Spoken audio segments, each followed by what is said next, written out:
Hi friends, welcome to my channel Maggie's passion. எல்லாரும் எப்படி இருக்கீங்க? நல்லா இருக்கீங்களா? இது ஒரு ரெசிபி வீடியோங்க. சீரக சம்பா ரைஸில் குஸ்கா, அதாவது பிளெயின் பிரியாணின்னு சொல்லுவோம்ல, அந்த ரெசிபி வீடியோ தான் நீங்கள் பார்க்க போகிறீங்க. ரொம்ப ஈஸியான ஒரு லஞ்ச் பாக்ஸ் ரெசிபிங்க. வாங்க வீடியோக்குள்ளே போகலாம். ஃபர்ஸ்ட்டு ஒரு நல்ல பெரிய கடாய் எடுத்துக்கோங்க.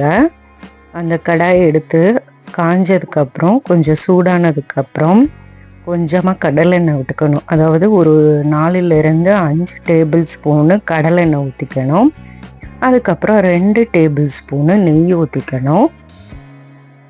அப்புறம் 1 டீஸ்பூன் ஜீரகம். அது பொரிஞ்சதுக்கப்புறம் என்ன பண்ணணும்னா 2 பச்சை மிளகா, நீங்கள் கூட வேணால் போட்டுக்கலாம், உங்கள் விருப்பம், கம்மியாகவும் போட்டுக்கலாம். ஒரு 2லேருந்து 3 பிரியாணி இலை. அப்புறம் பார்த்திங்கன்னா நட்சத்திர சோம்பு ஒரு 2 இல்லாட்டி 3 எடுத்துக்கணும். ஒரு 4லேருந்து 5 ஏலக்காய், 4 லவங்கம், சின்னதாக ஒரு பட்டை, இது எல்லாத்தையும் எடுத்துக்கணுங்க. இதுதான் போடணும், மெயினான இது. நீங்கள் போட்டோன்னு அதை கொஞ்சம் லைட்டாக வதக்கணும், சிம்மிலே பண்ணுங்கள். அதுக்கப்புறம் என்ன பண்ணணும்னா 2 பெரிய வெங்காயம் எடுத்துக்கணும். அந்த 2 பெரிய வெங்காயத்தையும் இந்த மாதிரி சின்ன சின்ன துண்டாக நறுக்கிக்கலாம். நீட்டமாகவும் நறுக்கிக்கலாம், அது உங்கள் விருப்பம். சின்னதாகவும் நறுக்கிக்கலாம். நான் சின்னதாக நறுக்கியிருக்கேன். அதை போட்டு நல்லா வதக்கணுங்க. எல்லா வெங்காயத்தையும் போட்டுருங்க. போட்டுட்டு நல்லா வதக்குங்க. அது நல்லா பொன்னிறமான ஆகணுங்க. பாருங்க, நல்லா பொன்னிறம் ஆயிடுச்சு. இதுக்கப்புறம் நீங்கள் என்ன சேர்க்கணும்னா ஒரு மீடியம் சைஸு 2 தக்காளி எடுத்துக்கணும். அந்த 2 தக்காளியும் இந்த மாதிரி சின்ன சின்ன துண்டாக நறுக்கிக்கணும். எதுக்கு இவ்வளோ சின்ன சின்ன துண்டாக நறுக்கிறோம்னா ஈஸியாக வதங்கிரும், அதுக்காக நான் சின்ன சின்ன துண்டாக நறுக்கி போடுறேன். நீங்களும் ட்ரை பண்ணி பாருங்கள்.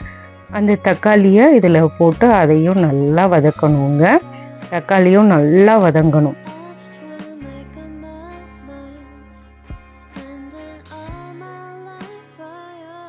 கொஞ்சம் வதங்கினதுக்கப்புறம் நான் என்ன பண்ணுறேன்னா ஒரு சின்ன துண்டு இஞ்சி எடுத்துக்கணும். ஒரு 4லேருந்து 5 பல்லு பூண்டுங்க. இது ரெண்டும் என்ன பண்ணணுன்னா நல்லா ஒன்று நீங்கள் மிக்சியில் அரைச்சிக்கோங்க. நான் எப்போவுமே இந்த மாதிரி உரலில் போட்டு இடித்து தான் போடுவேன் மேக்ஸிமம். அதனால் ஃபர்ஸ்ட்டு நான் பூண்டை போட்டு இடித்து நல்லா இடிச்சிட்றேன். பாருங்கள், நல்லா இடிச்சிருச்சு. அதுக்கப்புறம் இந்த சின்ன துண்டு இஞ்சியை போட்டு அதையும் நல்லா இடிச்சிடணுங்க. நீங்கள் மிக்சிலையும் அரைச்சிக்கலாம், இந்த மாதிரி இடிச்சுக்கவும் செய்யலாம், உங்கள் விருப்பம். அதை நான் இந்த வெங்காயம் தக்காளி வதக்கிருக்கல, அதுக்கப்புறம் இதை போடணும். அதை ஒரு 2 நிமிஷம் நல்லா வதக்கணுங்க. வதக்கிக்கிட்டே இருக்கணும், இல்லாட்டி அடி பிடிச்சிரும். வதக்கிட்டு என்ன பண்ணணும்னா சிம்மில் வச்சு இந்த மாதிரி மூடி வச்சுட்டிங்கன்னா ஈஸியாக வதங்கிடும், கொஞ்சம் சீக்கிரமும் வதங்கிடும். பாருங்கள், இஞ்சி பூண்டு எல்லாமே வதங்கிருச்சு. அதுக்கப்புறம் ஒரு கைப்பிடி அளவு கொத்தமல்லி எடுத்துக்கணும். கொத்தமல்லி எடுத்து சின்ன சின்ன துண்டாக நறுக்கி வச்சுக்கணும். நல்லா அலசிட்டு நறுக்கணும்.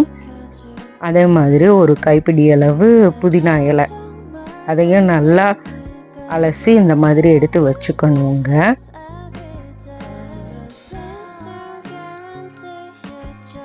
நான் என்ன பண்ணிட்டேன்னா 2யுமே சேர்த்தே போட்டேங்க. அதாவது கொத்தமல்லி புதினா 2யுமே போட்டுறணும். சேர்த்து போட்டு கொஞ்சமாக வதக்குங்க. இது ஒரு லஞ்ச் பாக்ஸ் ரெசிபிங்க. ஒரு 2லேருந்து 3 டீஸ்பூனு தயிர் ஊற்றிக்கணும், அப்போ தான் நல்லா வரும். அப்புறம் 1/4 டீஸ்பூன் மஞ்சத்தூள், 2 டீஸ்பூன் கரம் மசாலா தூள், 1 டீஸ்பூன் மிளகாய் தூள், இது எல்லாத்தையும் போட்டு நல்லா வதக்கணுங்க. சிம்மில் வச்சுட்டு இந்த மாதிரி மூடி வச்சுக்கோங்க. ஓரளவுக்கு நல்லா வதங்கிருச்சு பாருங்கள். ஒரு 2லேருந்து 5 நிமிஷம் கழித்து பார்த்தீங்கன்னா இந்த மாதிரி நல்லா வதங்கியிருக்கும். நான் என்ன பண்ணியிருக்கேன்னா 5 டம்ளர் எடுத்து வச்சுருக்கேன். 5 டம்ளர் ஜீரக சம்பா ரைஸை எடுத்து அலசி இந்த மாதிரி எடுத்து வச்சுருக்கேன். நான் எடுத்து வச்சுருக்கிறது ஒரு மீடியம் சைஸு டம்ளர் தாங்க. இந்த காட்டியிருக்கேன்ல இந்த அளவு தான். அதை நல்லா அலசிட்டு ஒரு 20லேருந்து 25 நிமிஷம் ஊற போடணும்.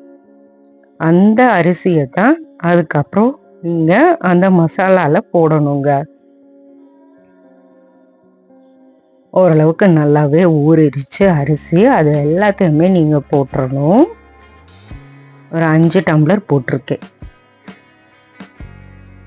நான் 5 டம்ளர் ஊற வச்சு போட்டிருக்கேன். அதை கொஞ்சம் நல்லா கலக்குங்க, வதக்கணும். வதக்கி ஓரளவுக்கு மசாலா சார்ந்ததுக்கப்புறம் நீங்கள் என்ன பண்ணணும்னா, இது எல்லாத்தையுமே நீங்கள் சிம்மில் தாங்க பண்ணணும். 1 டம்ளர் ஜீரக சம்பா அரிசினா 1.5 டம்ளர் தண்ணி ஊற்றணுங்க. அப்போ நான் 5 டம்ளர் ஜீரக சம்பா ரைஸ்னால் 7.5 டம்ளர் தண்ணி ஊற்றிருக்கேன். அதுக்கப்புறம் தேவையான அளவு உப்பு போட்டுக்கணும். போட்டுட்டு நல்லா கிளறி டேஸ்ட்டு பார்க்கணுங்க. உப்பையும் டேஸ்ட்டு பார்த்துக்கோங்க.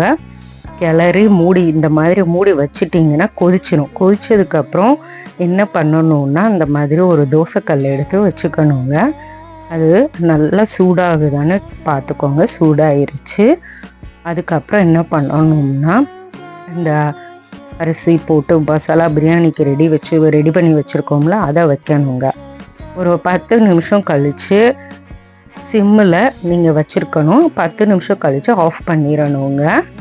சிம்மிலே வச்சுருங்க. பாருங்கள், நல்லா ரெடி ஆயிடுச்சு குஸ்கா. உங்களுக்கு ஈஸியான ரெசிபி தாங்க இது. குஸ்கான்னா நீங்கள் பாஸ்மதி ரைஸ்லேயும் பண்ணலாம். பட் அது பாஸ்மதி ரைஸ் நம்ம அடிக்கடி யூஸ் பண்ண முடியாதுல்ல.